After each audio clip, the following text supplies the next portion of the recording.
ईश्वर विष्णु भगवान की जय बोले आदि ब्रह्मा आदिनाथ भगवान की जय बोले 1080 चिंतामणि वासनाथ भगवान की जय बोले गुरुदेव आचार्य श्री विराट सागर जी महाराज की जय बोलो वाक्य श्री आचार्य श्री कृष्ण सागर जी महाराज की जय नमस्ते सागर की जय प्रभु आत्माओं आज वीर शासन जयंती पता है कि नहीं?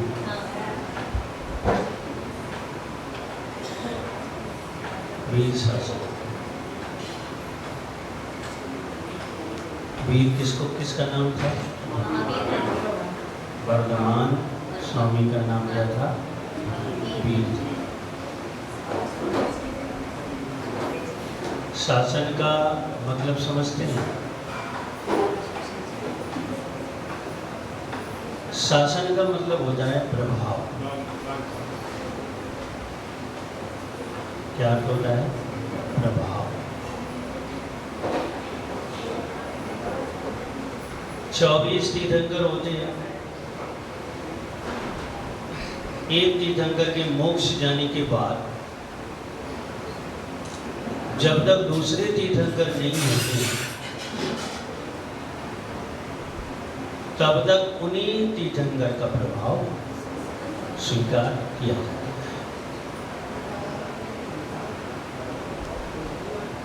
जैसे भगवान महावीर स्वामी मोक्ष के, अब जब तक दूसरे तीर्थंकर नहीं होंगे, यानी अगली 24वीं के पहले तीर्थंकर नहीं होंगे, तब तक इसका शासन स्वीकार किया जाएगा भगवान महावीर से।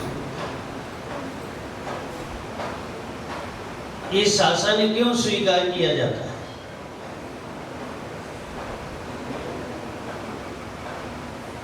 क्योंकि हमें अपना कल्याण करना है, और जब हमें कल्याण करना है तो हमें ऐसे व्यक्तित्व का आधार चाहिए, ऐसे व्यक्तित्व से हमें प्रभावित होना पड़ेगा जो हमारे लिए मोक्ष मार्ग दे सके।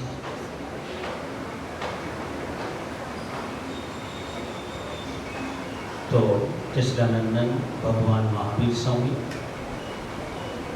अंतिम तीर्थेश, जिनका शासन वर्तमान में चल रहा है।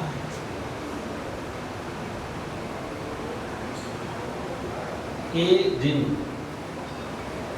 विशेष क्यों है? कुछ ना कुछ विशेषता होती है तब दिन विशेष होते हैं।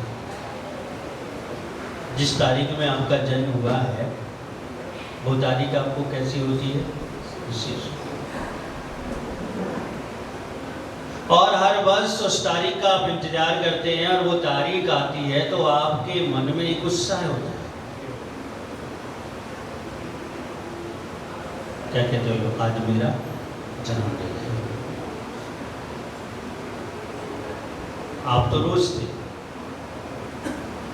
कल भी थे, परसों भी थे, उसके पहले भी थे, उसके पहले थे, लेकिन आज विशेष क्यों है? क्योंकि आपने इसे विशेष माना है, क्योंकि आज के दिन मेरा जन्म हुआ है। ऐसे ही कोई विशेष घटना से, विशेष प्रभाव से, विशेष उपलब्धि से दिन का महत्व बढ़ जाता है। वीर शासन,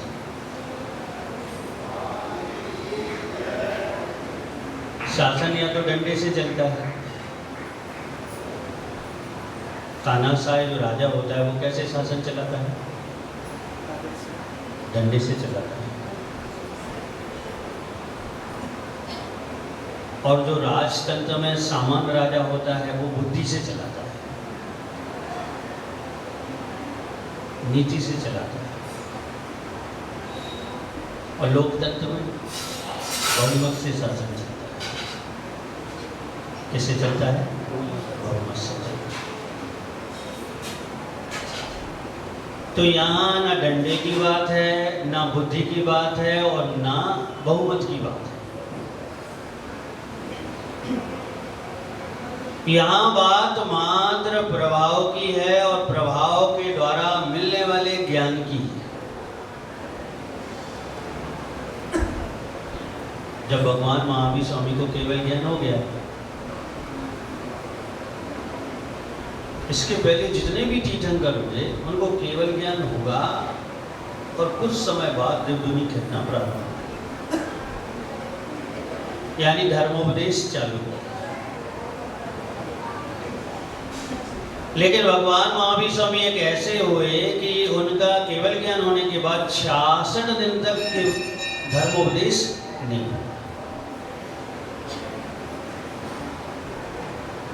2 महीने 6 दिन समोसण लगा। समोसण में 12 सभाएं थी। 12 सभाओं में मनुष्य, देव और त्रैच्य थे।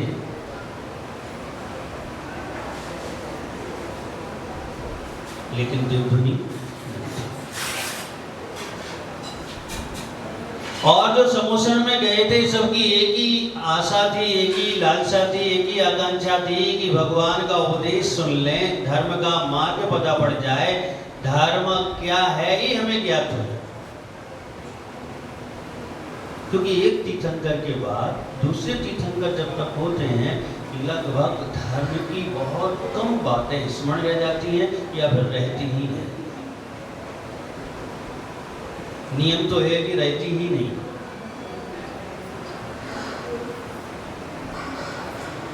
तब लोगों की जिज्ञासा रहती है कि भाई धर्म है क्या चीज, ये पता पड़ जाए। और जिज्ञासा किसकी होती है? भव्य की होती है। किसकी होती है? वो भी निकट भव्य की होती है। जो निकट भव्य होता है उसको ऐसा लगता है कि तीर्थंकर की वाणी मुझे मिलनी चाहिए। और जो निकट भव्य नहीं होता है वो टाल देता है। क्या करता है?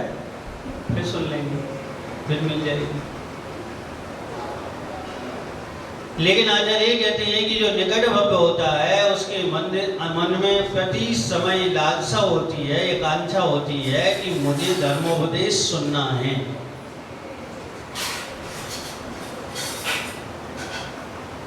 कितने असंख्यात जी बैठे समोसा, गिनती नहीं है, इतने बैठे। आप 10, 25, 50, 100, 200, 500, 1000 लोग होते हैं किसी सड़क में, और मान लो आचार्य मुनिराज बैठे हो, प्रवचन ना करें, आपको कैसा लगेगा? अच्छा नहीं, आपको बुरा लगेगा कि हमारा समय खराब हो। कैसा लगेगा? 1 घंटे खराब हो गया, ना प्रवचन हुआ ना कुछ।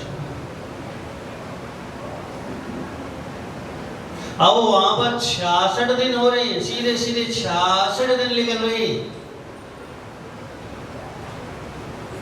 और सभी भगवान की ओर एक टकटकी लगाए देख रहे हैं, देखे जा रहे हैं, अपने कान उमड़ रहे हैं, कान खोल रहे हैं कि अब जो दुनिया खिलेगी, अब धर्मोपदेश मिलेगा, अब सिद्धांत को हम जानेंगे, अब आगम को जानेंगे, अब अध्यात्म को जानेंगे। एक एक संगी पंच इंद्री जो वहां विराजमान है, सबकी एक ही इच्छा है, एक ही लालसा है सबकी। लेकिन क्या करें, उपदेश ही नहीं हो रहा। धैर्यता बहुत बड़ी चीज होती है। धैर्यता समझते हो? इंतजार करना, समता पूर्वक इंतजार, आकुलता के बिना विचार करना कि अब नहीं अब मिलेगा, अब नहीं अब मिलेगा। ये धैर्यता। किसी ने मान लो आपसे कुछ कह दिया, या तो आप तो जवाब दे दो, या धैर्यता रखो। समय आएगा तब इससे बचें। अगर आकुलता है तो तुरंत जवाब आएगा, और धैर्यता है, गंभीरता है तो जवाब समय पर आएगा और अच्छा आएगा। जितने भी आपके परिवार में, आपके घर में, आपके पड़ोस में, आपके मोहल्ले में, आपके गांव में झगड़े होते हैं, वो धैर्यता के अभाव में। हम तुरंत रिजल्ट चाहते हैं ना। सामने वाले ने मुझे गाली दी तो हम भी तुरंत गाली, सामने वाले ने बुरा किया तो हम भी तुरंत उसका बुरा करें। अगर हमने किसी से कुछ कहा है, कुछ काम की, तो तुरंत होना चाहिए। जबकि ये नियम है, काम अपने समय से होगा, चाहे आप धैर्यता रखें और चाहे धैर्यता न रखें। समय के पहले कोई काम नहीं होगा। और साथ हम कर सकते हैं, मेहनत हम कर सकते हैं, परिश्रम हम कर सकते हैं, लेकिन समय आने पर कार्य की उपलब्धि होगी।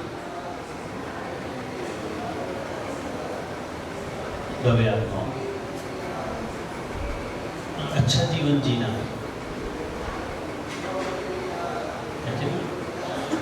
प्रसन्नता से जीवन जीना है, खुशियों के साथ जीवन जीना है, अपने आप को कुछ अच्छा बनाकर जीना है, तो धैर्यता रखना बहुत जरूरी है।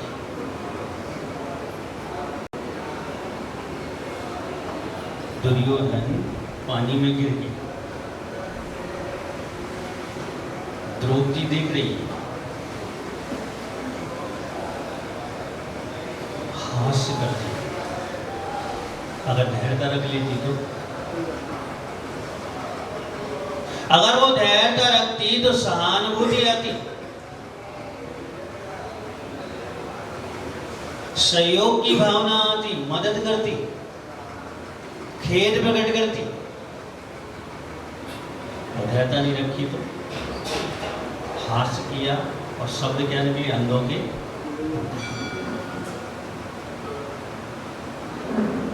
ये अधीरता है, ये समझदारी नहीं है, ये ना समझदारी है।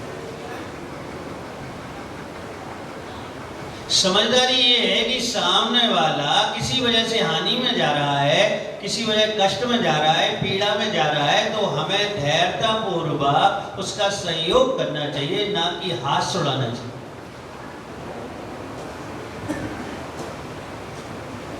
उसने धैर्यता नहीं रखी, दुर्योधन के कान में पड़े तो उसने धैर्यता नहीं रखी।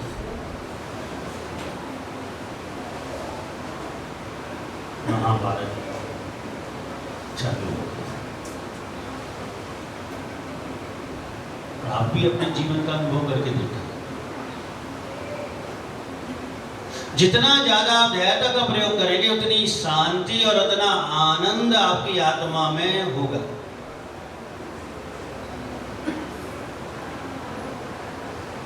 लेकिन समोसर में बैठे सभी जीव धैर्यवान थे,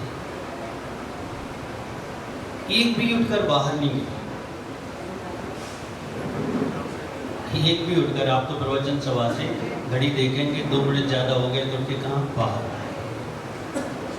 चाहे जिनवाणी का अपमान हो जाए, चाहे गुरु का अपमान हो जाए, और जिनवाणी का और गुरु का अपमान यानी अनंत परमेश्वरी का अपमान तो सब है। प्रवचन खत्म हो गया है, 2 मिनट इंतजार नहीं कर सकते कि जिनवाणी हो जाए फिर बाहर चले जाए। धैर्य नहीं है, क्या कर लोगे 2 मिनट में? 2 मिनट जल्दी उठ जाओगे यहाँ से तो घर जाके कर क्या लोगे? 2 मिनट में भोजन तो नहीं कर सकते, 2 मिनट में ऑफिस तो नहीं पहुंच सकते। समय तो उतना ही लगेगा जितना लगना है, लेकिन समझ की बात है। धैर्यता के अभाव में आकुलता है, और आकुलता ऐसा ही समय हमारे पास उपस्थित करती है कि हम चाहते हैं कि शीघ्र उठ के चले जाए।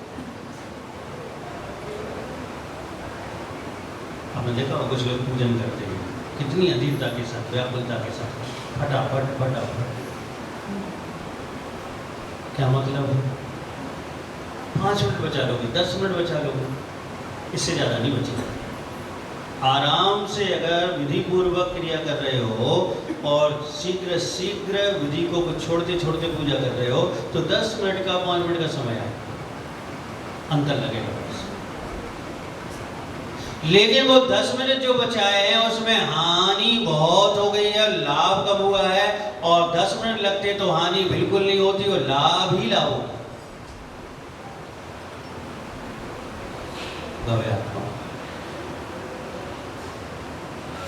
धैर्यता बहुत जरूरी है और धैर्यता ऐसी चीज का नाम है कि पहले उसने अभिषेक कर लिया है तो मैं बाद में, ऐसा नहीं हमारा अहंकार जाग जाए इसने पहले कर दिया, हमारे परिणाम संकलित हो जाए इसने पहले कर दिया। जो समझदार लोग होते हैं, अगर अभिषेक में 25-50 लोग हैं तो सबसे पीछे खड़े होते हैं। उनसे पूछो भाई यहाँ क्यों खड़े हो, अभिषेक शुरू हो गया। वो कहते हैं हम बाद में करें, सबको करें। ये धैर्यता का परिचय है। आप पहला कलश डालें या अंतिम डालें, बात एक ही है, क्योंकि कलश डालने से फल नहीं मिलने वाला है, फल आपके भावों से मिलने वाला है।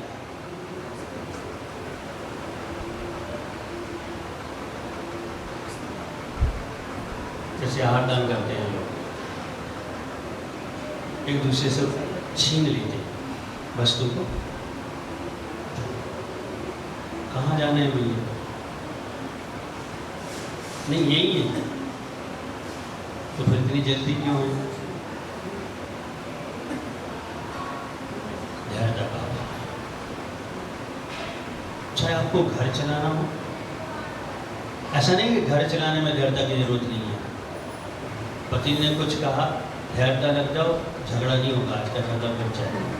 पति ने कुछ कहा, पत्नी धैर्यता रख ले, झगड़ा नहीं होगा। घर के किसी भी सदस्य ने कुछ भी किसी से कह दिया, कोई भी किसी ने काम नहीं किया है और आपको पता ज्ञात हो गया है, आपकी दृष्टि में आ गया है और आप धैर्यता रख ले, बस बहुत सारे पाप आपसे बच जाएंगे। चाहे आप मंदिर का काम कर रहे हो, चाहे घर का काम कर रहे हो, चाहे पड़ोसी का काम कर रहे हो, कोई भी काम कर रहे हो, कोई भी क्रिया कर रहे हो, आपके लिए धैर्यता बहुत जरूरी है, बहुत जरूरी। समूह शरण में इतने असंख्य जीव यानी कि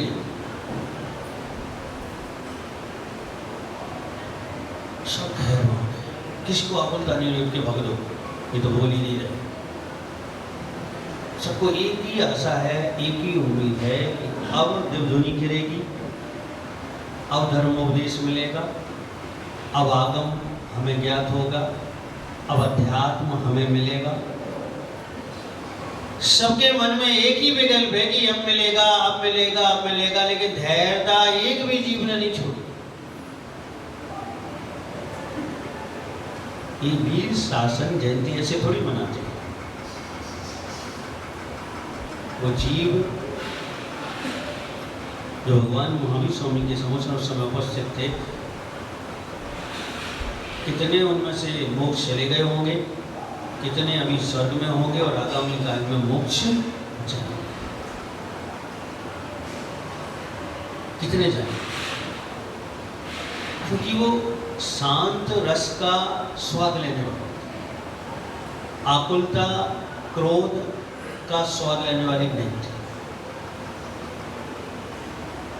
वह ये जानते थे कि समझदारी इसी बात में है कि ये तीर्थंकर के सामने हमें जिनवाणी हमें सुननी है, तो जितनी क्षमता होगी, जितनी जिज्ञासा होगी, जितना अच्छा मन होगा, जितने नाकुल होंगे, उतना ज्यादा इस जिनवाणी का लाभ हमारे लिए मिलेगा। और जितनी ज्यादा आकुलता होगी उतना कम लाभ होता चला जाएगा। पहले लोग बाजार से बर्फ लाते थे, अब तो घर में हो जाता है। सुबह ले आए, शाम तक उपयोग करना है, तो क्या करते थे? उसको बुरादे में और भट्टियों में लिपेट के रखते थे। क्यों रखते थे? कि ये पिघल ना जाए, बर्फ का पानी ना जाए। जितना अच्छा संभालते थे उतना ज़्यादा जैसा रखा जाता था वैसा वापस हो जाता था। अगर कहीं से इतनी सी हवा उसमें लग रही है तो थोड़ा बर्फ कम हो जाएगा, नहीं पिघले। बिल्कुल ऐसे हमारे साथ है। हम जितना अपने आप को संभाल कर जिनवाणी सुन लेंगे, जितना ज्यादा जिज्ञासा के साथ, समता के साथ धर्मोपदेश अगर हम सुन लेंगे, उतना ज्यादा मोक्ष मार्ग हमारा प्रशस्त हो जाएगा। आचार्य लिखते हैं कि दुखी से दुखी व्यक्ति हो, परेशान से परेशान व्यक्ति हो, सिर्फ तीर्थंकर वाणी को सुनो, सारा दुख, सारी परेशानी मिट जाती है। अब लोग कहते हैं महाराज हमने पूरा शास्त्र पढ़ लिया, हमारी परेशानी नहीं मिटी। वहां 4 शब्दों की बात चल रही है, 2 शब्दों की बात चल रही है, और यहाँ पर वो कह रहे हैं मैंने पूरा शास्त्र पढ़ लिया और समस्या हमारी जैसी की तैसी बनी हुई है। इसका मतलब क्या है? आपने जिनवाणी सही ढंग से नहीं पढ़ी। जो तरीका है कि समता पूर्वक पढ़ी जाती है, धैर्यता पूर्वक पढ़ी जाती है, अकलता से रहित होकर पढ़ी जाती है, वो आपने नहीं।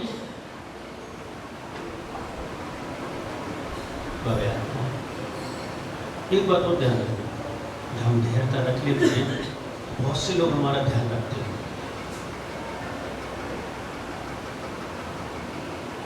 आपके मुनिराज, आप सुबह से उठते हो, स्नान आदि करते हो, फिर घर जाते हो, तो घर में बोलते हो कि भोजन बन गया। आप बोलते हो कि भोजन में ये बना लेना,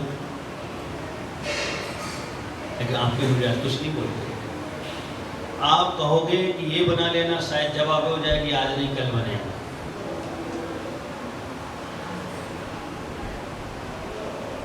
और आपके मुनिराज कुछ नहीं कहते। आहार में अनुमोदना नहीं करते, और अगर वो आहार में अनुमोदना कर दें और वो आहार ग्रहण कर लें तो वो मुनिराज नहीं रहेंगे। समझ रहे हो बात? मान लो मैं कह दूं तो भोजन बनाओ,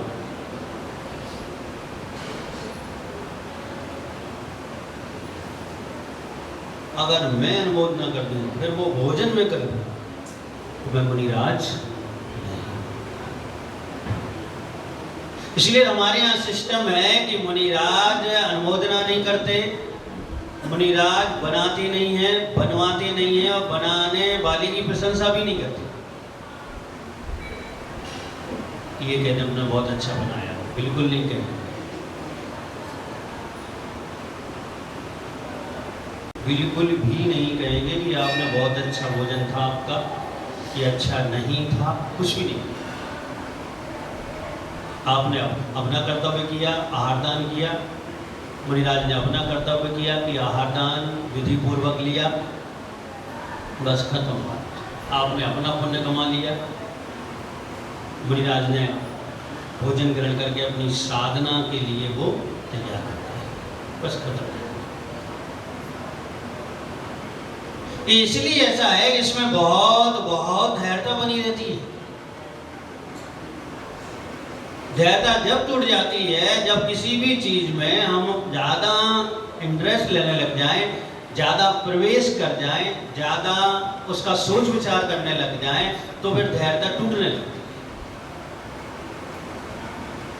इसलिए मुनिराजों का बहुत लोग ध्यान रखते हैं। 2, 4, 10, 25, 50 तो रखे लेते हैं, पूरे लोग नहीं रखते। अगर हमारे पास धैर्यता है तो दूसरे लोग ध्यान रख लेते हैं। जब 66 दिन होने जा रहे थे तो सौधर्मिंदु को सबकी चिंता हुई। किसको चिंता हुई? 66 दिन होने जा रहे हैं और इतने अनगिनत जीव, मनुष्य, देव, त्रियंच धर्मोपदेश सुनने बैठे हैं और भगवान का उपदेश नहीं। किसको चिंता हुई? स्वधर्मियों को चिंता हुई। और हमारी धैर्यता में दूसरा ही फिक्र करता है। आपके 2 बच्चे हैं, एक बार बार मंगाकर खाता है, उठाकर खा लेता है। एक बच्चा ऐसा है कि जब तक आप नहीं कहें तब तक नहीं खाता है, तो आप ध्यान किसका रखेंगे? जो मांग के नहीं खाता है, उठा के नहीं खाता है, बार बार नहीं खाता, उसका आप बच्चे दोनों ही आपके।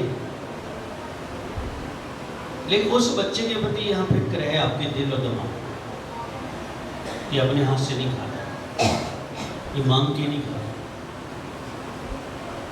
फिर आप उसे खिलाएंगे। पिता भी ध्यान रखेगा, माँ भी ध्यान रखेगा, भाई भी, बहन भी, सब ध्यान रखेंगे उसका, क्योंकि उसमें धैर्यता है। आकुलता, दूसरे में आकुलता है तो कोई ध्यान नहीं रखेगा, तुम तो खा लोगे, ऐसे बोल देते हैं।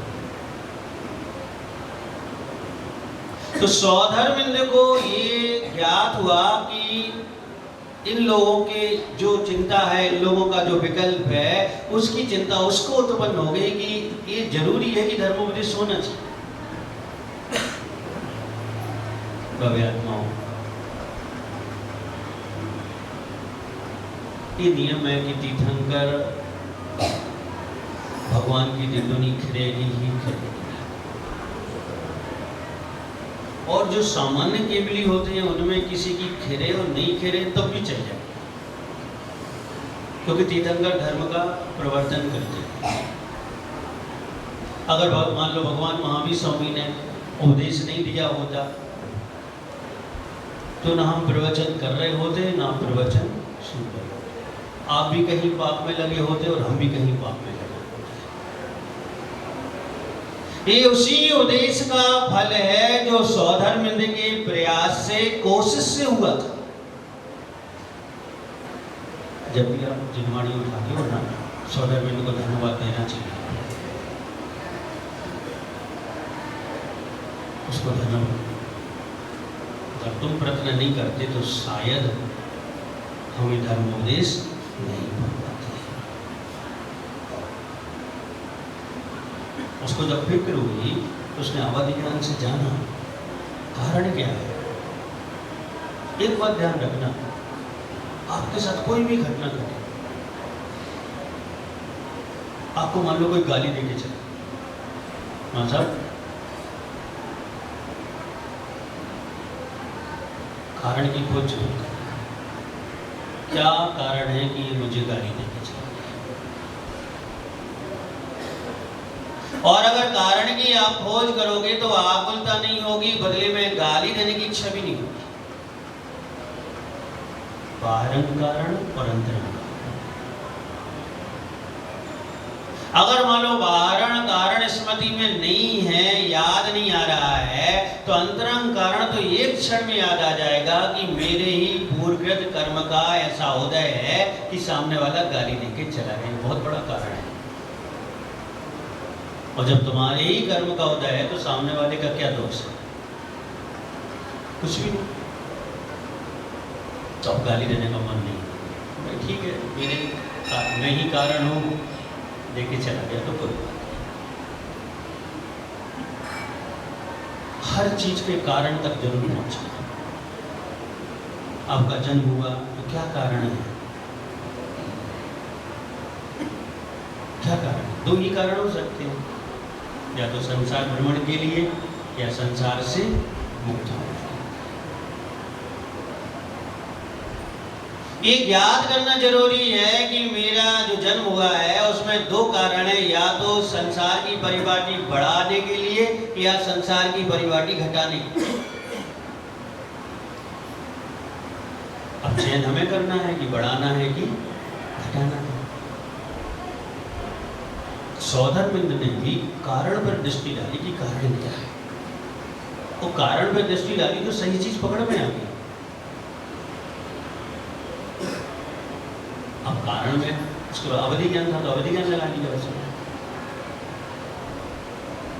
जिसके बाद जो ज्ञान होता है वो उसी ज्ञान का प्रयोग कर सकता है। अपने पास कौन कौन से ज्ञान है? मति और शुद्ध। हम मति और शुद्ध ज्ञान का प्रयोग कर सकते हैं। मति और शुद्ध ज्ञान को भी सामान्य मत समझना है, विशाल विषय है इनका। सूक्ष्म होना चाहिए और हमें अभ्यस्त होना चाहिए। अगर सूक्ष्म आपका है और आप अभ्यस्त नहीं हैं तो उस ज्ञान का पूरा प्रयोग नहीं होगा, और अगर अभ्यस्त हैं और आपका सूक्ष्म नहीं है तब भी उस ज्ञान का पूरा प्रयोग नहीं होगा। लोग कहते हैं मुझे याद नहीं होता। आपके बच्चों को भी कोई ऐसे बच्चे जिन्हें याद नहीं होता। 4 बच्चे हैं, 4 में से 2 को याद होता है, 3 को याद होता है, 1 को नहीं होता। 1 मिनट में चला जाता है, 1 सेकंड हेड में आ जाता है। क्या तो ये चीज़ें हो सकती हैं। तो प्रमाद हो सकता है या ज्ञानावरण कर्म का सूक्ष्म कम हो सकता है। आचार्य ये कहते हैं ऐसे बच्चों को जिनवाणी की ओर मोड़ दो, और अगर ये जिनवाणी की ओर रुचि उत्पन्न कर लेगा तो प्रमाद भी इसका समाप्त होगा और सूक्ष्म भी इसका बढ़ जाएगा। और जब सूक्ष्म बढ़ जाएगा तो उसको स्मरण रहने लगेगा, वो भी मेरिट की लिस्ट पे आने लगेगा।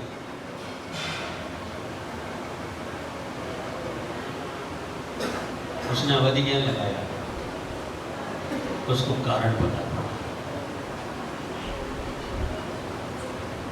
कारण में कारण पता पड़ा कि ये कारण है। क्या पता पड़ा? योग पात्र। बड़ी झंझट है योग्यता की। लोगों को जल्दी विकल्प हो जाते हैं। योग्यता बहुत बड़ी चीज होती है। योग्यता से सम्मान मिलता है, योग्यता से आपको पूछा जाता है, योग्यता से आपको उपलब्धि होती है, योग्यता से आपको बड़े बड़े पद मिलते हैं, योग्यता से आप बहुत ज़्यादा दौलत को हासिल कर लेते हैं। योग्यता बहुत बड़ी चीज़ होती है। अब लोग क्या करते हैं? योग्यता नहीं बनाते, ईर्ष्या करते हैं। जबकि करना क्या चाहिए? जितना समय, जितना आत्मा का प्रयोग आप ईर्ष्या में कर रहे हैं, उससे अगर आधा योग्यता बनाने में करेंगे तो वो उपलब्धि आपको भी हो जाएगी जो समय है।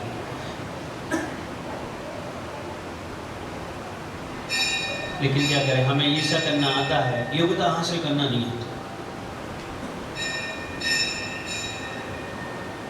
और अगर हम योग्यता हासिल करने में लग जाएं तो सामने वाले से भी आगे निकल जाएंगे।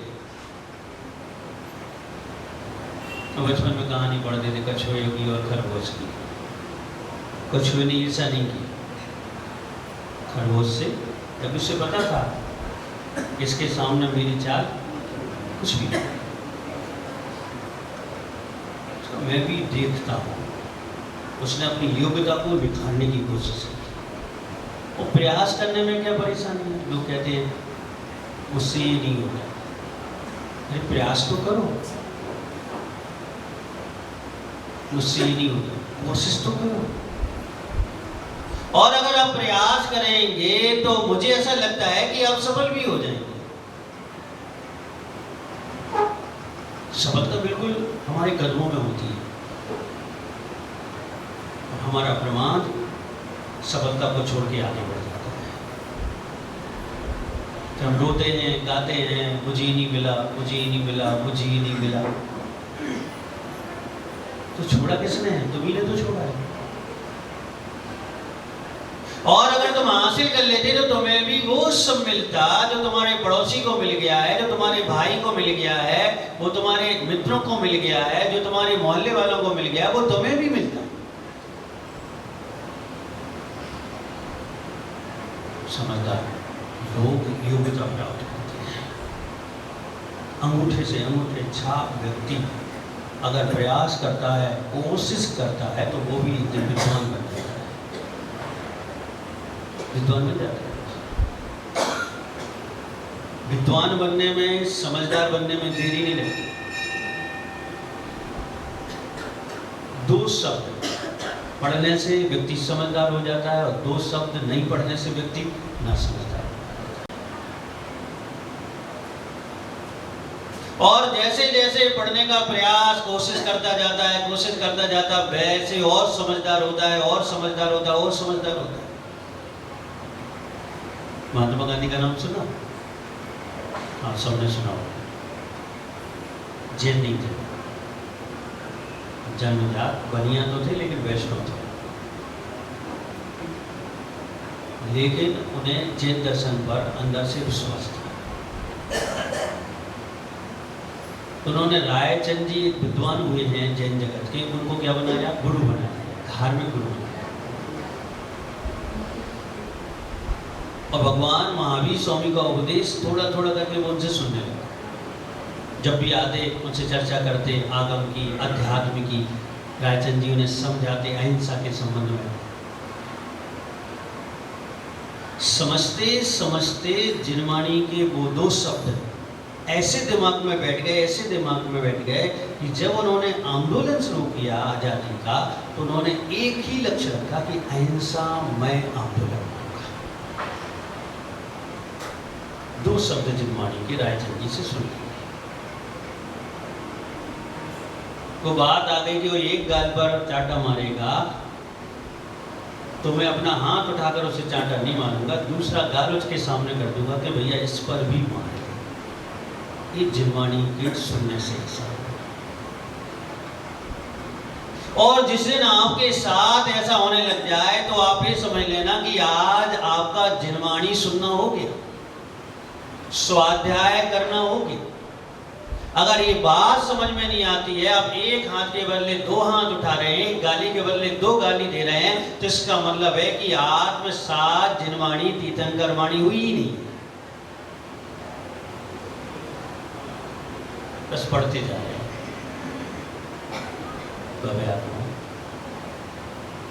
योग्यता धरोहर में नहीं मिलती। बच्चा पैदा हो और स्कूल जाने लग जाए, हो सकता है क्या ऐसा? बच्चा पैदा हो और मैथ करने लग जाए, हो सकता है ऐसा? पैदा हो और सब कुछ मालूम हो उसको, नहीं हो सकता।